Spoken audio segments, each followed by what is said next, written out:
super tiny break. So tell us, as a Nivision, do you draw inspiration from the island? Does it help being an island person? Well, I'll tell you one thing. I'm glad that I'm an island person from Nevis, and I'll tell you why. A lot of times I get approached by people from overseas, and they are often asked, "How can you be this good in a place like this?" Excuse me? Yes, exactly. Well, that's exactly what I said. Is that, your talent should be recognized worldwide. I said, well, here I make a difference, and it's often commended that they can see me doing this quality of work from an island like this, and I think that's why I stay here. Number one, and number two is home. And yes, I draw like home. Yeah, exactly. I draw inspiration and from everything around me and the beauty that's around me, and I try to recreate that as much as possible. So tell us I'm sorry. What are some of your preferred mediums? I know that you do everything. You even do clothing. I don't know if we said that. You even do clothing. So tell us, what do you prefer? What do you love to do the most? The preferred medium, I think what I like to do the most are murals.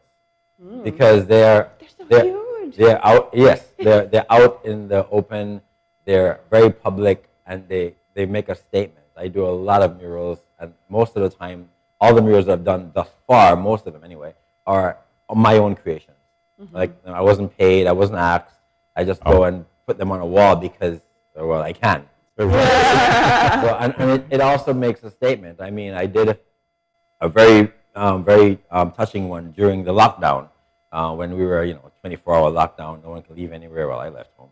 I would see the police and like, I'm not bothering anybody. I'm just going to be under this bridge painting, and that's exactly what I did.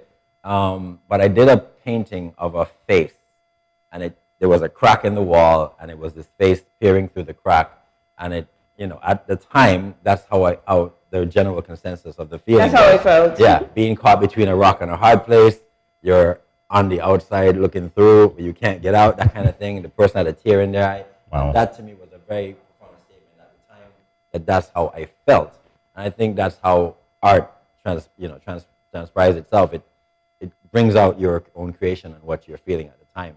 And that's exactly what I was going through. I love what you said, because it's a way to memorialize it. Yes, well, yes, that's the thing. Speaking of your work specifically, we're looking right now at Pretty in Pink. Oh, it's one of my absolutely favorites. stunning. When I saw that, I could not believe my eyes. Yeah. So I want you to walk us through that painting, starting with the inspiration for it. All right, that picture is actually a model from Africa, and she did a photo shoot, and I contacted her, by the way, and she saw the painting. She was totally blown away. A European art collector bought that piece. It's somewhere in Europe. Incredible. Yeah. Wonderful. Yes. But yeah, and it's the look of it that, like I said, it's the look of it that really caught me. Not only that, but the softness of it and the difficulty in trying to recreate that image. And I was like, wow, this is such a touching picture. And when you do it in a painting, it almost changes the feeling of it rather than a picture. Absolutely. You can take a photograph, but when you put it in your own image and you recreate with your own hands, it does something to the image. Yes, and it she does. said she prefers it better The painting? than her picture. Right. Yes, and she said, "Oh, thank you so much for this." Right. It was very, very touching. You were talking about feelings, and you were talking about how touching it was. But what feelings were you trying to evoke when you did this painting, if any at all? It's just the softness of it. I think the expression on her face, the look, the flower that she has. It's just a feeling of togetherness and warmth. She's content.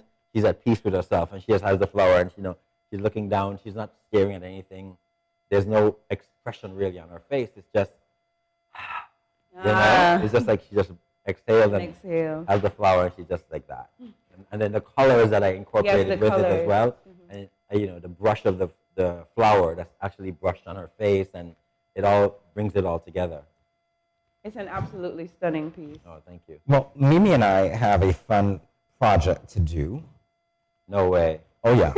And you're actually going to time us, by the way, because we are going to show you our artistic ability. Wow, really? In just about 30 seconds. Okay. So when you say go, you go.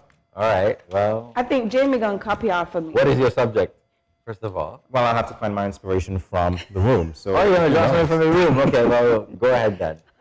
Let's see what you can recreate. Okay, I'm done. All right, and the big reveal. All right. All right, that's abstract. And that's my cat named Ginger. See, this is realistic.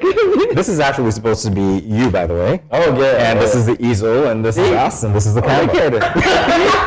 But you know what, though? In all honesty, now that's what you feel, and that's what you feel. And you brought out what you're going through right at that moment at the time. And that exactly... I don't necessarily feel like a But character. the thing is, like, there is no bad painting. There is no good painting. It's just where you are and what your form of expression is.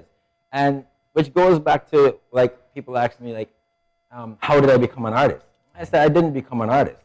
I was always an artist. I just brought it forward. It was always in me. And the thing about it is, I chose to follow my vision. That's the thing.